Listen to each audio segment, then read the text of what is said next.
Hey, love. Welcome to No Matcha, No Mama, the podcast where we pour a little matcha and a whole lot of truth. Each week, I sit down with someone I admire, founders, healers, creatives, and friends, and we sip a matcha I've made just for them based on what they love. I like to do everything with intention, from the ingredients in your cup to the conversations that we have. And this show is more than just about talking. It's about exploring how we can truly thrive through all the mess and magic of being human. Here we start with matcha because how we start matters. So today I am joined by Sabrina Sweet. She is the owner of Miss Lymph. And after years as a professional dancer, that's right? Yes. She turned her passion for healing into a space dedicated to lymphatic health, helping people detox, recover, and feel their best. So I'm so happy to have you here. Thank you so much for Thank you coming. for having me. I'm excited to be here. Yeah. Well, I made you a special matcha. I made a mint matcha. Oh my God, it smells so good. I'll give it a try. Oh man, that is so good. That's good. And that's my ritual in the morning. That's really why good. No matcha, no mama. And so I was wondering what your ritual is. Like, what do you start your days with? I will say I am a coffee gal, but I like both. But there's something about that coffee in the morning, and I journal with it too. Oh, perfect. And it's normally like quiet at that time, and it's just like my ritual. Do you get up it calms early? Me down. Not too early. I would say like 7, like 8 sometimes. That's nice. But I wish I could get up at 8. Oh man, yeah. Not possible with kids. Oh no, I can sleep. She can sleep. Lovely. But a good coffee, have my journal, and just like zen out. And then I always put like morning jazz on. Like if you go on YouTube and push like coffee shop jazz, It's just relaxing. Like, it is. And it just like gets me relaxed for the day. Aww, cute. Yeah. Perfect. And so I'd love to know a little bit more about your background. Just to be honest, I don't know that much about it. And like, what built your character? What's the backstory that led you here? What did life look like before you entered this space?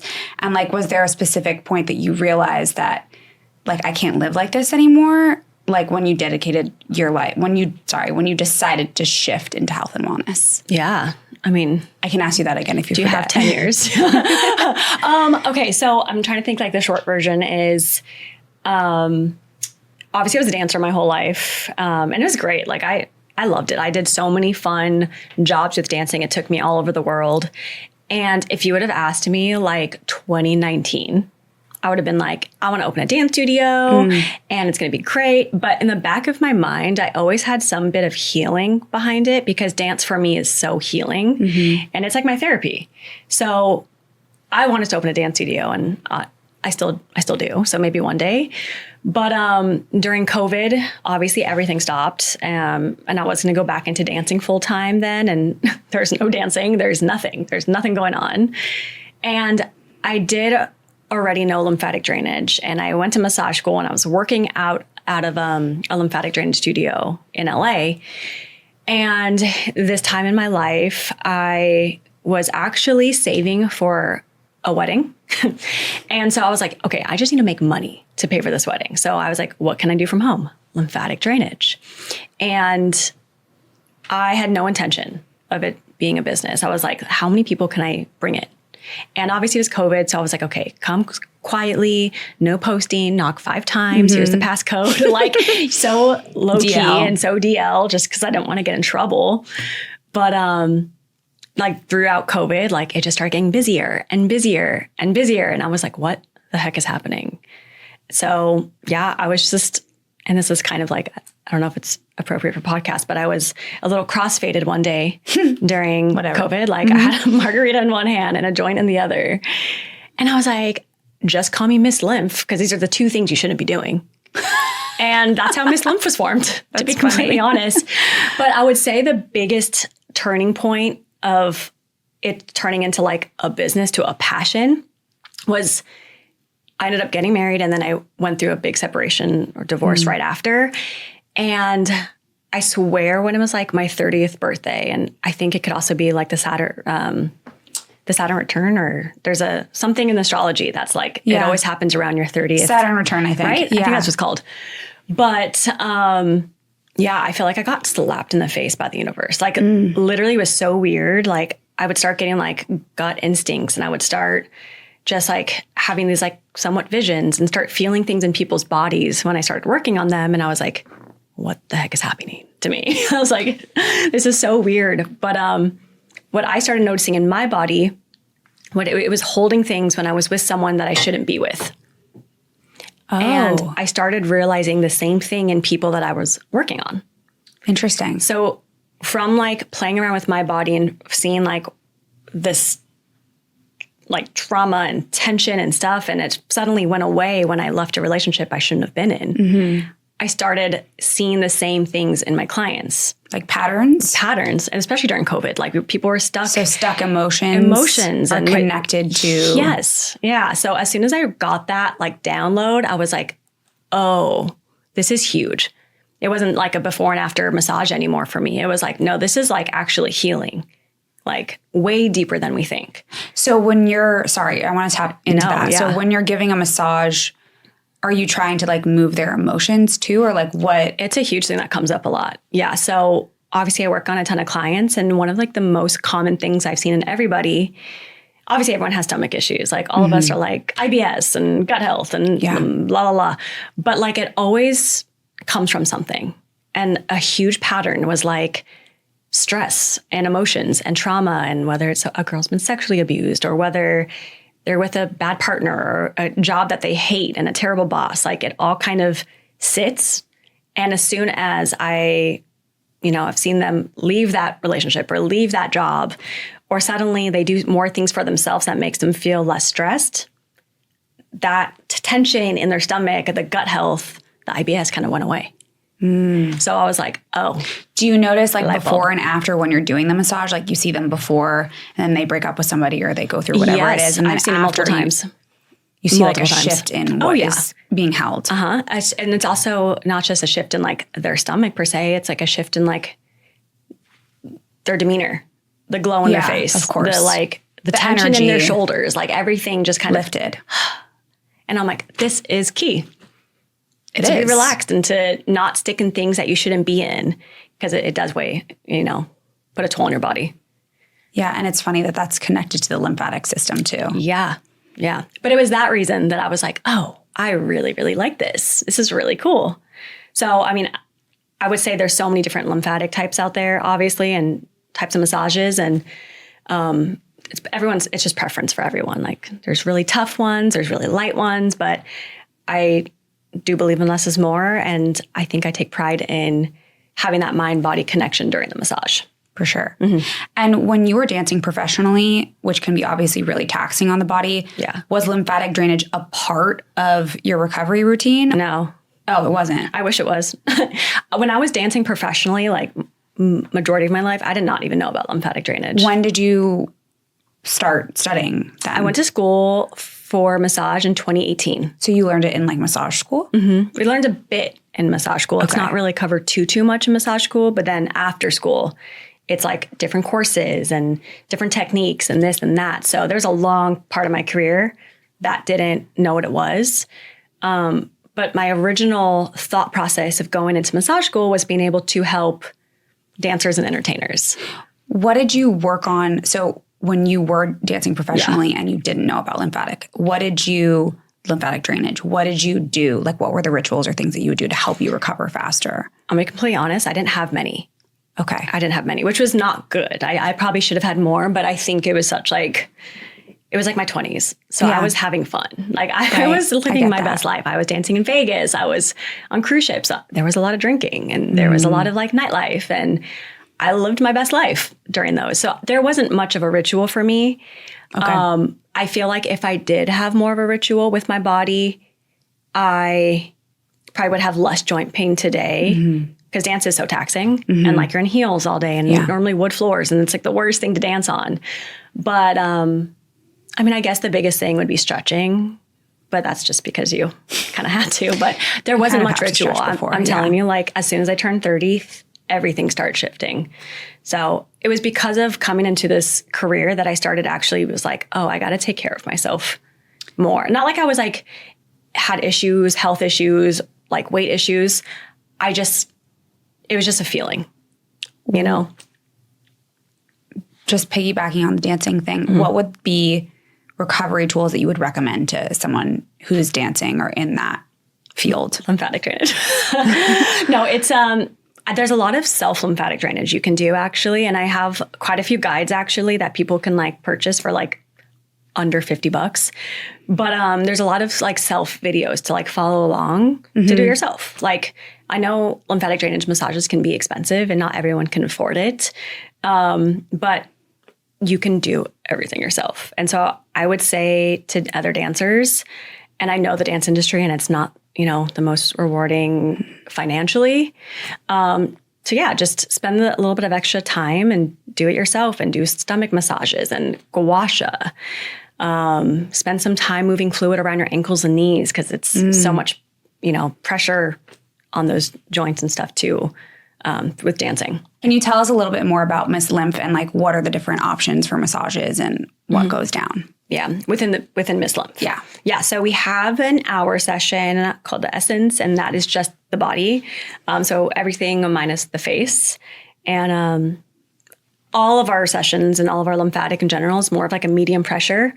I like to compare it to like a lymphatic Swedish massage. It's not going to be too deep. It's not going to be hard. You're not going to bruise, but it's also not going to be too light where you're like, what are you doing to me? Is anything going on? Is anything going on? So it's kind of in the middle. And I do that purposely, even though a lot of people have this more mindset and like, hurt me, I want to get skinnier. Like, I'm like, no. That's not the way it works. No.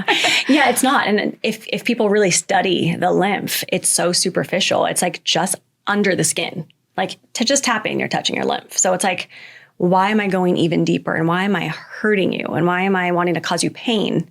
When us as humans go through so much shit constantly, it's like, no, can we just chill? Can we just relax? And you honestly, I feel like get better results long term when it's like that, when it's more less is more of a concept.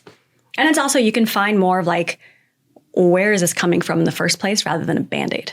Is it coming from stress, trauma, emotions? Is it actually digestive issues? Do you have IBS? Do you have mold? So from there, I'd rather find what the root cause is and go from there. Because obviously lymph isn't going to be the number one cure for everything. It's like, it takes a team. So it's like, I can then refer out to like, here is a naturopath who can actually pinpoint what that is for you. Then here's some acupuncture to balance out your hormones. Because you really need everything to be working, to get everything moving perfectly. So it takes a tribe. And can you break it down really simply? Like, what are the lymph nodes? Where are they in the body? And what are they doing for us? Yeah. So the lymph nodes, I like to explain them through analogies so people can visualize them. So there's a bunch of lymph nodes in the body, right? It's everywhere. But there's areas in our bodies that they're clustered. They look like a thing of grapes, I guess you can say. And those clumps of grapes is all over our face and neck. Especially around our ears. It's around our collarbones, definitely under armpits, throughout breasts a little bit, throughout the stomach, inside your hip bones, along your bikini line, behind your knees, and a little bit around your ankles. Okay. So I like to explain these areas as like a gate in like a nice residential area. And because before lymphatic and before dry brushing, you should be pumping certain areas of your body. It's almost like you're typing in the code to open the gate. Okay. So that the cars can go through or so that the fluid can move through. So if you don't open these areas and turn on the lymph system, if you will, sometimes it can just cause more swelling in certain areas. So like it kind of gets clogged. Yeah, it gets clogged. So like if you think your whole body of like a water hose and those areas or anywhere in your body is like tight or has trauma or something, the rest of that ligament or your body is going to start swelling up. So it's just good to keep things moving. Okay. And then for someone who has never heard about lymphatic drainage, how would you explain it? Why does it matter for our health? And what's actually happening when you get a lymphatic massage? So your lymphatic system is also your immune system. So when we're getting a lymphatic drainage massage, you're actually boosting your immune system and helping immunity. Interesting. I did not know that. Really? Yeah. Yeah. They're like 2 in 1. Like if your lymph system is shot, then your immune system's going to be shot. Wow. If your lymph system's super healthy, your immune system is going to be super healthy. Oh. So they're the same pretty much. So I lost my train of thought just then. I asked for someone who's never heard of it, how would you explain it, why it matters for health, and what's actually happening when you get a massage? Okay, so that's obviously why it's really good to get them done. But obviously, we hold a lot of fluid in our body. The heart has a pump, which then pumps the blood and oxygen circulation all over the body. The lymph doesn't have a pump of any kind. So you have to pump it. You have to pump it, but you also have to move it. You know, otherwise it stays stagnant and causing inflammation, swelling, joint pain, stagnation, illnesses, and literally anything you can think of. Brain fog, even more cramps, period, like being irregular. Like there's so many things that a clogged lymph system can cause. So the more we keep it going and pure, the better everything in our health will be. And it's not just like taking care of yourself with good food and lots of water and working out. It's also managing your stress levels. It's keeping an eye on what's good and positive around you. Could be people, could be music, could be TV. And then also it could definitely be the stuff we put on our bodies. Also perfume, that's toxic. Or, you know, shampoos, conditioners, body washes, things that aren't completely clean. All that stuff seeps into our lymph system. Does the lymphatic system drain by itself, or do you actually have to move it? You have to move it. So it will not do it on its own? No, there's ways that it could. Like if you're taking a hot yoga class and you're sweating, that's great for your lymph system, obviously. If you're on a trampoline, great. Rebounding, somewhat dancing, some yoga. Like movement's really good for the lymph. It's going to help get things moving. Even walking is going to help get things moving. But to fully push fluid out and move things around in the stomach, like that, you have to really do manually. Like obviously moving your body's great, but to really get a thorough lymphatic drainage, like manual, like work is the best, whether it's from someone or yourself. And what are some of the most common signs that someone's lymphatic system might be like sluggish or clogged or just not functioning optimally? Well, you can see it on people. Like I feel like when you look and feel a little bit dull or like, I don't know, like just dull and gray, you can kind of tell. Dark eyes, a lot of fluid around, you know, the jaw, under jaw area, fluid sitting in their bodies around their armpits, joint pain, lack of circulation, ankle fluid, fluid accumulated around the ankles, cold hands and feet, which means lack of circulation normally, stuck digestion, constantly tired, missed periods. There's a lot of like literally everything. Yeah. It goes on and on and on. Do you think we're living in a time where people are more inflamed and congested than ever? And what do you think is driving that? Yeah, I think it's our foods. Okay. Honestly, like I think there's so many added chemicals in things these days, foods and topically also.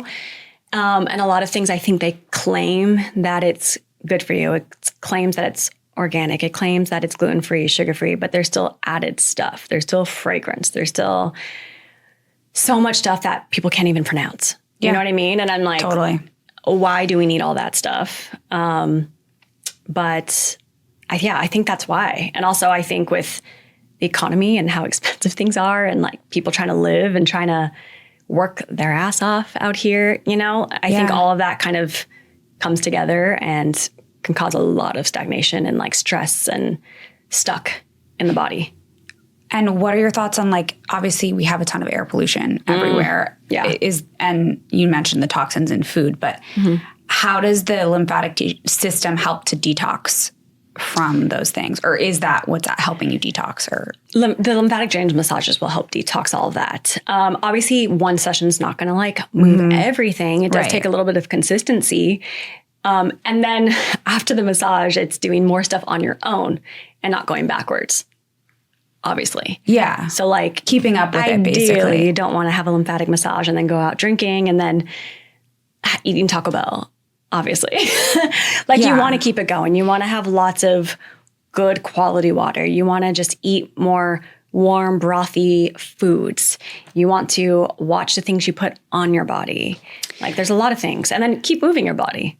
Can you take me through like what your day looks like, since you obviously give massages, but what do you do for yourself to like assist the lymphatic system and just your overall health? Well, I'm going to put it out there that I don't do what I'm about to say every day. Okay. Because I live by balance. Yeah. And I think everyone should. And I like to have fun. And of course. I love sweets. Period. 80-20. I mean, you have to still live your life. I'm just saying, like, on a day that you're really... Totally. I would say, I mean, I wake up, I have my coffee.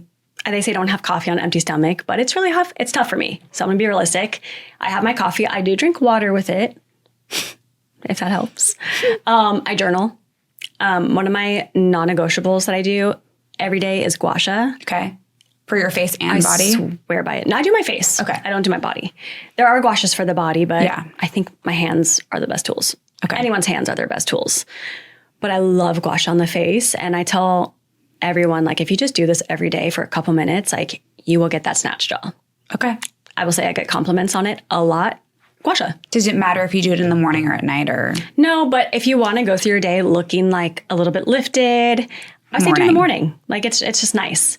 But gua sha I do every day. Even if it's quick, even if it's just with my hands, like you could still do the same thing. I dry brush at least 3 times a week. Okay. So you don't need to do that every day? No. Okay. No, 3 times a week is good. Biggest thing with dry brushing is if it hurts, don't do it. So like if the brush is like really abrasive, because I just calm down. got a brush and I put it on my body and I was like, this really hurts. And you don't need, it needs to be light. Yeah, it could be soft. It could be like baby soft and it should feel good. Like because all it's lymphatic drainage. because you're saying it's really surface level. So you yeah, it doesn't have to hurt. You don't need to like, get scratches out of it. Less is more. You know, things, I think with lymphatic, things should feel yummy. Okay. That's I like to say that. Like things should feel good. Things should feel yummy. The music you listen to should feel good. The TV you watch should feel good. The people you're with, you should feel good. You know, it's kind of like a pattern. Everything you do should feel good. If I want to have a Pizookie, that feels good. I'm not going to stress about it. The next day I'm going to have more water, but as long as you like have that mindset. But going back to the routine. Yeah, I was going to say. Sorry. It's okay. Obviously I walk. Walking's great. Sunlight and the first thing in the morning is always good too. I try to get myself lymphatic drainage massages as much as possible, which gets tough. Like schedules get really busy, especially since we're growing a ton right now too. But I do like my stomach massage all the time. Like especially if it's feeling like blocked, I will always massage my stomach, and it works just as good. That's why I'm like telling people, I'm like, you can do this yourself. I've started doing it to myself, but how long do you need to do it for? Like how many strokes? Because I kind of don't even know when to stop. Less think, more do. Okay. Just like intuitively. Be like, as soon as like you start feeling things moving, like you feel like you can normally feel it if you really like sit into your body. Yeah. And I think especially for women, we've kind of stopped really sitting into our bodies and seeing what we want. So I do challenge that to people. I'm like, I'm not going to tell you how many numbers to do or how many minutes. Like just close your eyes, put a good song on, like massage slow, make it milky, make it feel good. And then you're like, okay, I think I'm good. I think I'm done. I think that especially that takes the pressure off too. Yes. Because I was actually watching a video the other day and someone was like, do it this many times and this many times and that many times. And I'm like, started on TikTok. What? No, and I see that a lot too. And there's so much information out there with everything, honestly. Like every industry, supplements, there's so many things. And I always see that with lymphatic. It's like, okay, use 2 fingers or start your ankles and then go like this 3 times. And I'm like, just do it. Go with your gut. It sounds like what you're saying is like go with your gut and lean into what your body is telling you to do because no one on the exterior can tell you how you feel. No. And everybody's body's different. So like what works for one person is not going to work for the other. So like when someone's over there, do this 3 times. No, just do what feels good. You don't need an expensive gua sha. You don't need expensive oil. You don't need really anything. If you have a spoon at your house, use a freaking spoon. How do you use a spoon? Like the dull end, like the backside of the spoon, you can like use it on your face if you don't have a gua sha. There's so many things you can do. Oh, what are some other things that you can do if you don't have? I mean, don't try this at home, but I've definitely used a knife before. Like the back of the knife, the knot. I was like, what do I have? I like to play around with things, but What else could you recommend? Don't use the knife, I guess. But like, what are some other things that somebody can use if they don't have a gua sha? Obviously, you said hands, but hands are our best tools. Okay. They're right here. Like, you can get so much with your hands. Oh my God, I'm trying to think what else I've used. Sometimes I've used a pen, but without it obviously being on. I'm trying to think of anything in here that I can take and use it. But yeah, you really could use anything. like on your whole body or on your face. Yeah. Why not? Okay. Yeah.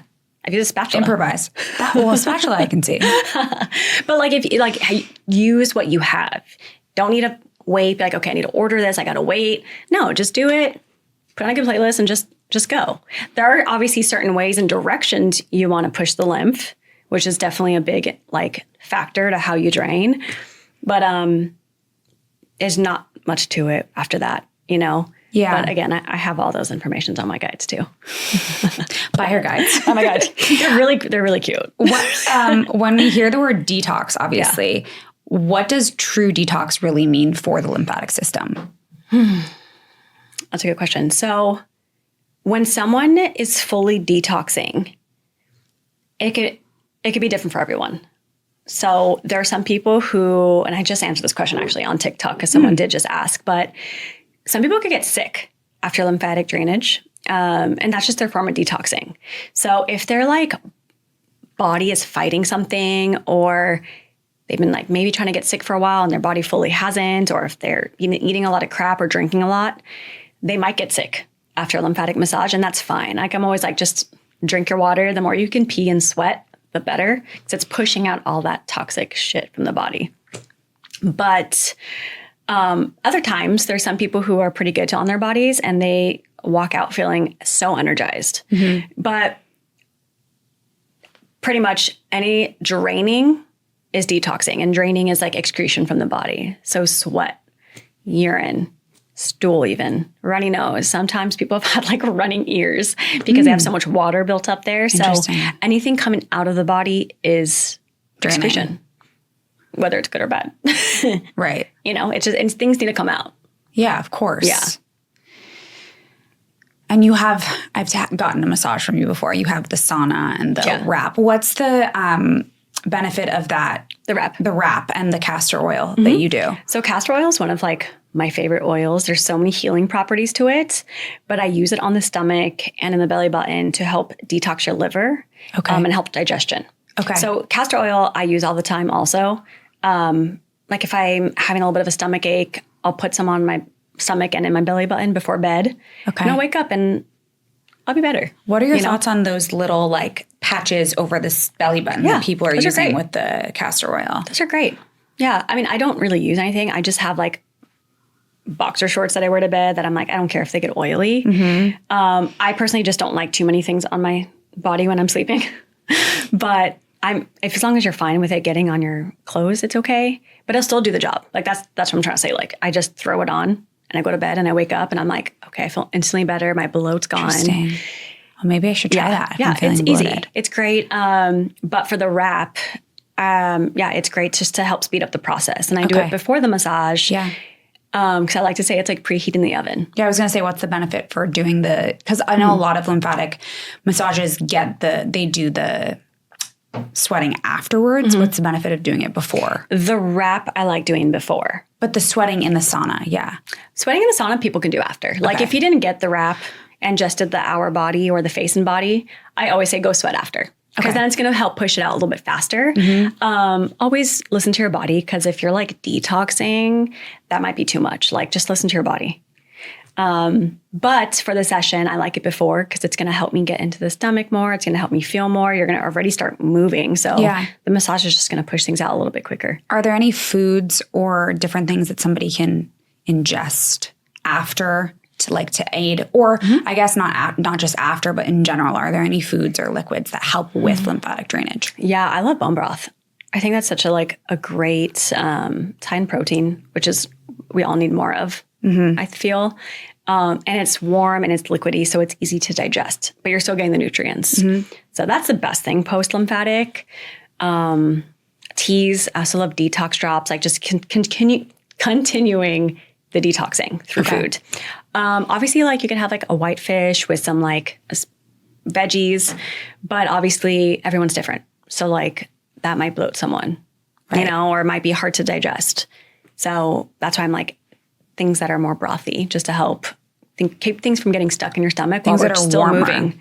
Yeah. And that's a very, like, I'm not an expert at this part, but like more of a Chinese medicine standpoint, like women specifically should have more warmth, like not even cold water, like not even iced matcha, like warm matcha, like more warm foods and warm feed and warm everything is just better for us per Chinese medicine. Yeah. Yeah.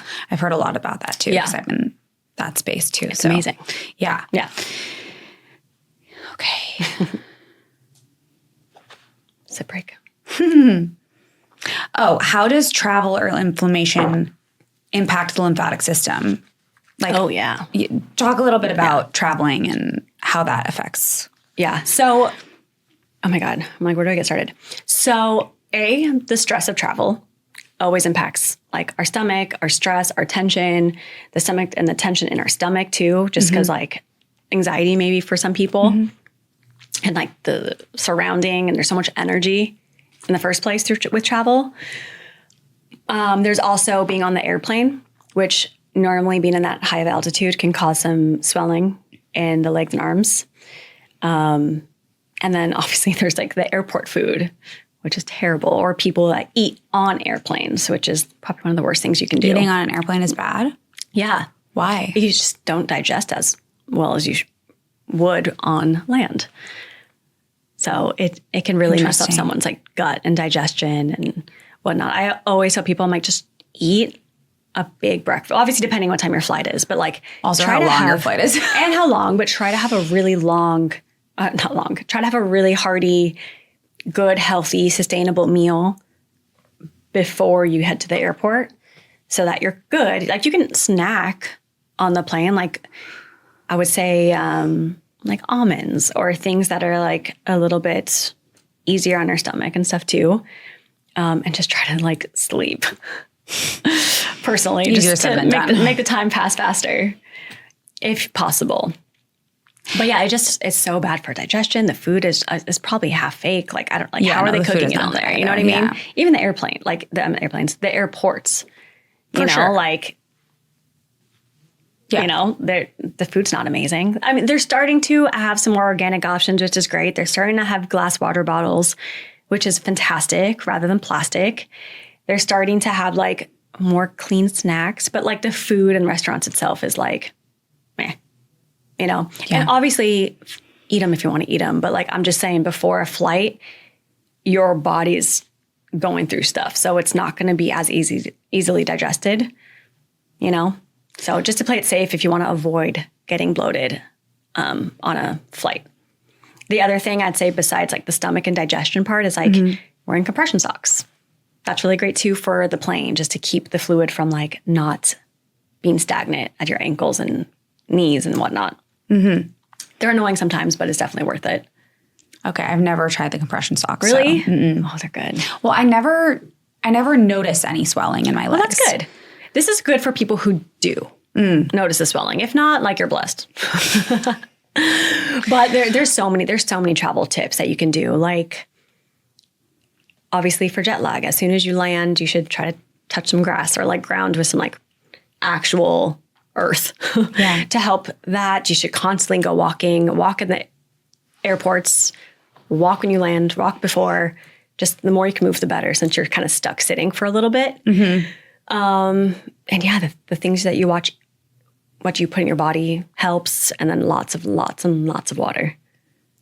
It makes sense because like when you're stuck on an airplane, you're not moving your body. No. And the movement is what kind of helps. Yeah, totally. Get everything else going. I'm like a psycho on an airplane. I'm like that person with her legs up in the air. Like, we're like, whose feet is that? Like, my legs up in the air. Like, I'll have like my eye mask. I'll have my glass water bottle. Just, you gotta do what you gotta do. The socks. Poor person next to me. Whatever. So extra, but you gotta do. I feel good, so it's great. And I travel a lot, so it's like something I'm like used to now. Yeah. You know? So I'm going to switch into something else. Do you see differences in clients like pre and postpartum or during different times of like phases of the menstrual cycle? Yeah. I feel like that's when I started working on you, actually. Wasn't it? Like It was before baby. Was it before baby number 1? I think so. And then maybe also after babies. Yeah. But yeah, you totally can see a difference pre, post baby too, especially after women's had a baby. Like they have so much water that they're carrying. So it's crucial. But for like PMS, it does. Okay. Lymphatic drainage is good for all stages of PMS. I'm just going to throw it out there. There's no area that's better than the other because it's beneficial 24/7, right? However, if you want to plan it around your cycle, towards the end of your cycle is the best because then you can flush out any remaining junk through like your period and stuff. Just a little get rid of it. Would you say that is there any time that the lymphatic system that you've seen is like slower than? Again, everyone's so different because women blow at different times in their cycles. Like, so it's hard to say. It's hard to say. Like I blow on my cycle versus some people are on their luteal phase. So it's so different. So that one's a hard one to answer because every woman's so different. Every man, even every man's so different too. Do you work on a lot of men too, or mostly women? Not as much, mostly women, but I do have some men that like are so focused on their health. Men need it too. But of course, men are so used to I think you've said that basically everybody needs to be doing more lymphatic drainage. Yeah, and I mean, men's bodies and women's bodies are so different, but like men still hold a lot of fluid around their stomach and their sides. Like, of course they want to feel good also, and especially their face too. Like all like the swelling around their sinuses and their headaches. Like anyone, men or women, can get them. And it's encouraged. Can you share a client transformation story that sticks with you? Yeah, I have a lot, but I'm trying to think of like one of my favorites. Okay, so she's now one of my good friends, which is really nice. I feel like a lot of my clients end up being friends. It's fun to like be on journeys with people and you get so invested, right? But I had this one girl come in, this was so long ago. And this was near like the beginning of my career. And I was like, this feels weird. And I'm like, wasn't as much of an intuitive as I am now. But I remember massaging her and I was like, massaging her legs specifically. And I was like, nothing's moving. Like it doesn't feel like fluid. Like it feels like clay. Like it was just weird. One shape of a leg. Like you don't really see a kneecap, but she was so healthy. She did Pilates twice a day. She ate so clean. Like she did all the right things on paper. And I was like, this makes no sense whatsoever. So I was like, maybe you should go to like a lymph specialist. Maybe they'll have a better like idea than I would. You know, we're just massage therapists. And so she went to a lymph specialist. They ended up sending her to a lipedema specialist. So there's lymphedema and lipedema. Can you explain the difference? Lymphedema is more of a inflammation and swelling through fluid, like excess fluid, versus lipedema is like excess of fat. Okay. So that's why it felt so stuck. Okay. And when it's so stuck, it could actually be really harmful for your body because it could stop the flow of things in your body. And it can cause like blood clots. There's so many things it could do. So a lot more people actually have lipedema than they think. Like it's a very common thing now. And normally you can kind of see and tell on someone's legs and stuff too. But she ended up having like an emergency lipo on her legs and arms. And when I started working on her after, it was like night and day. Like fluid moved. Like it wasn't someone who needed lipo. It was just like stuck. Like things were just stuck. Do you think that had to do with any sort of trauma or emotions, or it was literally just it could be trauma, but it's stuck? Also it could be trauma, but it's also hereditary. Oh, okay. So like if like her mother or her grandmother had it, it could be passed down too. Okay. But yeah, it was pretty crazy to see like the difference. Like it's, you know, I think when people think lipo, it's always aesthetic or any kind of surgery aesthetic, but there's so much to the body that needs to be adjusted and fixed to help, you know, live a healthier life. But it was crazy to see the difference. And you finally saw her kneecap and the shape of her leg, and you can actually move fluid No. And you couldn't before. No. So then her whole system was basically backed up. Yeah. Yeah. It's crazy. And then another one, more recently, actually. And again, it's a lot of massage therapists, I feel like, are very intuitive and they feel things. Sometimes we don't know what exactly is we feel, but we know something's off. And this is where like I personally work with like naturopaths and acupuncturists to send them to so we can maybe figure out what the issue is. Yeah. But I had told this girl like at least a year or two ago, I was like, something feels off. Okay. And I don't know what it is, but it just feels off. You should go to the doctor, just get checked. I think she waited a little bit before she got checked. But yeah, it turns out she had stage 4 breast cancer. Did you feel it in her? I didn't feel a lump, but I just felt a different kind of inflammation in her body. It was just different. And I could not pinpoint it. And she had messaged me and she was like, dude, like you, I think were like one of the first people to feel something wrong. Wow. And like we obviously didn't know. She goes, I should have probably gone to the doctor sooner, but yeah. And so obviously it's something she's still dealing with today, which is so sad. And honestly, I find it such a trend right now. So many young women dealing with breast cancer. And I'm like, it irritates me. Just the fact that there's still not many changes going on with, you know, our foods and yeah.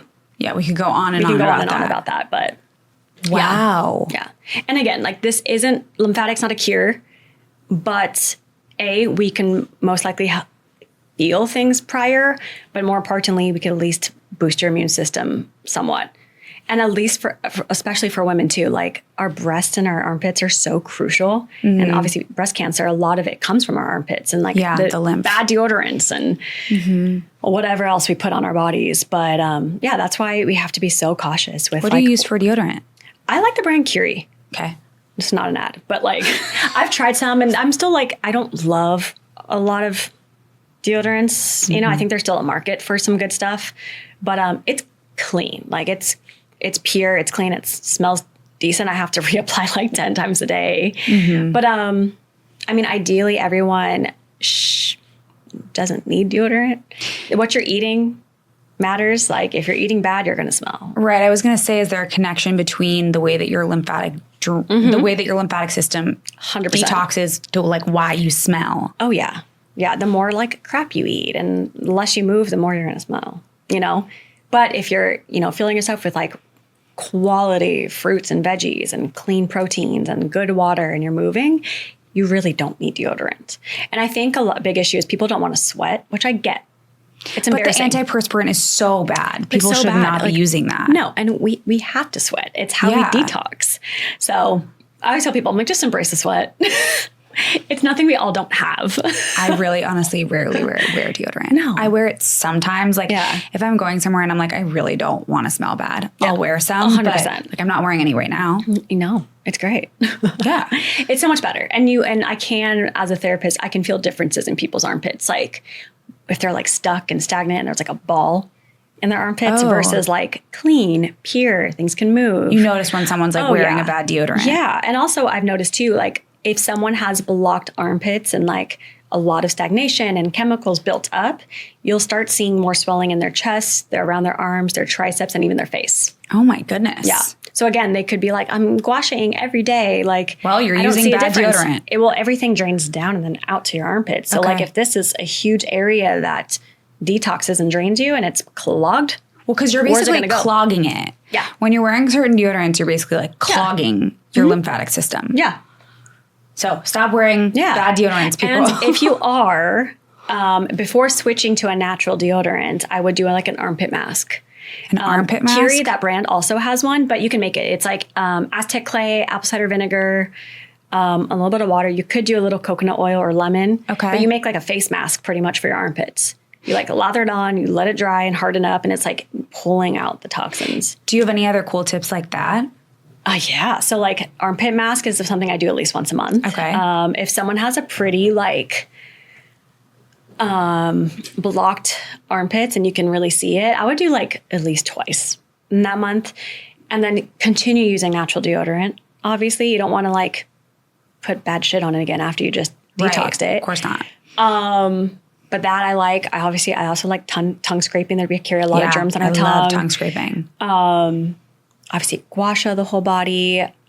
Dry brushing, order-wise, I like to do it before the shower. Yeah. Before a warm shower, right? Yeah. And then I get in the shower, and then towards the end of it, I like to do a hot-cold switch. So like if I have hot, I go to cold. You mean the temperature of the water? Temperature, yeah. So that's good and helps move like things a little bit more. Okay. Oh my gosh. Someone can also, if you're going in the sauna anywhere, not just have to be with us, but put the castor oil on your belly and in your stomach. You don't have to do a wrap or anything. Just go in the sauna with it and you'll probably sweat a little bit more. And when your pores are warm or when you're warm, your pores are opened so that the oils can then seep in a little bit better. Should people be like dry brushing or like kind of massaging the lymph while they're in the sauna, or is that not necessary? I wouldn't dry brush in the sauna because sometimes you could be wet and it's dry brushing. But you can gua sha in there.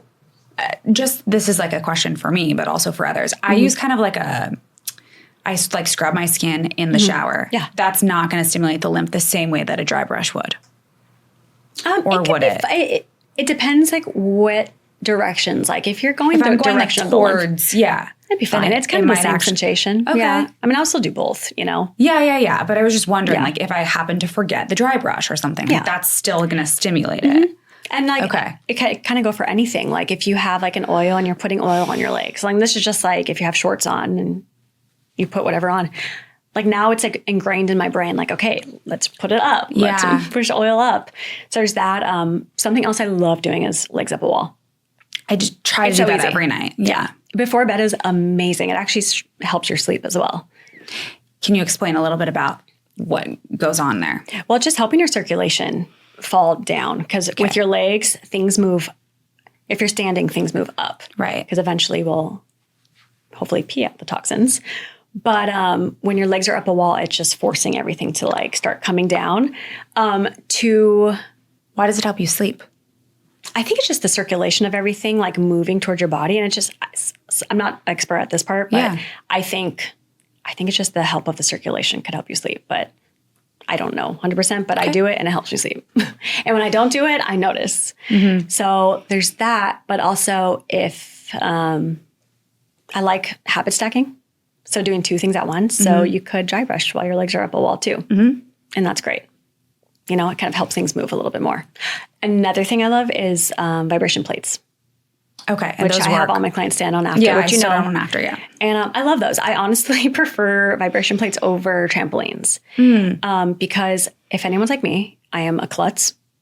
Like, even for being a dancer. But they do similar things. You just prefer the plate. Similar things, yeah. But if you think about like you're jumping on a trampoline and after 2-3 minutes, I'm exhausted. I'm so tired. It also makes me feel like I have to pee. Yeah, but then also like when you're starting tired, your form is off and like maybe you might roll your ankle in. Like trampolines is like the number one reason for broken ankles. And we don't need that. Versus the vibration plate, you just stand there and it shakes you, but like aggressively, and you can stay on it for like 10 minutes. And it's doing so much work. And there's so much benefits to vibration plates. And it's also easy. Get it from Amazon. You know, low back pain. It helps joint pain. It helps circulation, blood flow, lymphatic flow. How often would you recommend doing that? Every day. Every day. Oh, yeah. Especially if someone has like a really intense job of like nurses. Like they're standing all day for 12 hours. At the end of your shift, go home and stand on it. It will help so much, especially if you get like pain in your back. Like we have a hair salon next door to our Beverly Hills location. And like, yeah, sometimes hairstylists will come and stand on it and just help because they're on their feet all day.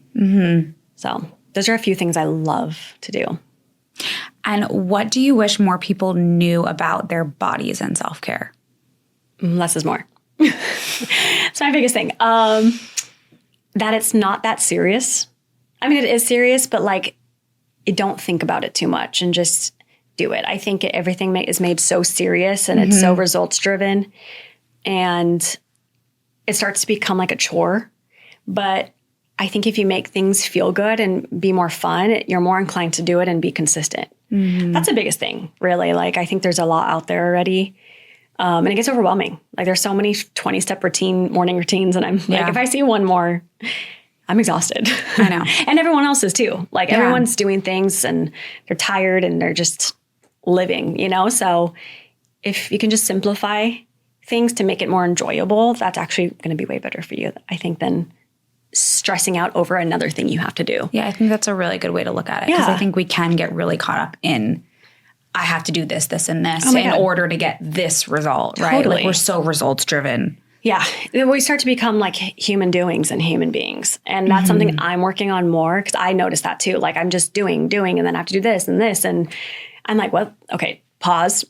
Because we can't really live in the moment if we're doing shit all the time. So I'm like, okay, if I'm a human being, how can I like really enjoy this? How can I make dry brushing fun and like peaceful? So I don't know. For me, music's a huge one. Like I have a million playlists and I have a playlist for every mood. And yeah, I just throw it on. It does help. It helps my mood.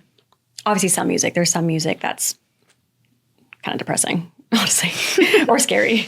But like if you listen to something that's like makes you happy and it's like high vibrations while you're doing this stuff, like you're doing so much more for your body than you think. Okay. And before we wrap, I wanted to leave with a couple of reflections. If you could go back, what's one thing that you would tell your younger self? What would I tell my younger self? I would tell her just to keep going and to stay true to yourself. I think that was a big thing that I've experienced in my life was a lot of setbacks, a lot of being told no,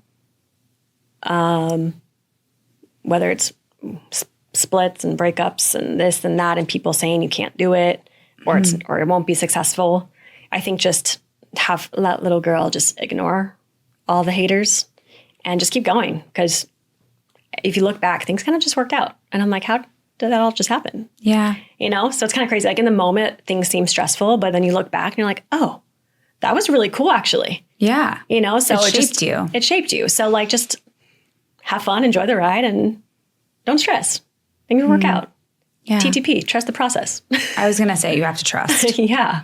If you don't trust, then no. And I feel like when you're in that mindset, like everything shifts. You know, so yeah, it's something I'm always working on. Of course. You know, perfect. And then looking ahead, what's one thing that you hope your future self thanks you for? Not stopping. Again, just to keep going. Like I feel like there's still so much to experience and so much to share with other people in the world. And I think my older self would thank me for not stopping, even with the no's still no's and setbacks, which is fine. It's great. You know, that's part of life, though. If at first you don't succeed, brush yourself off and try again. I mean, I love quoting Aaliyah, but There was this guy who was one of my mentors, like 2023. It was an amazing program, but he'd said, life is rigged in your favor.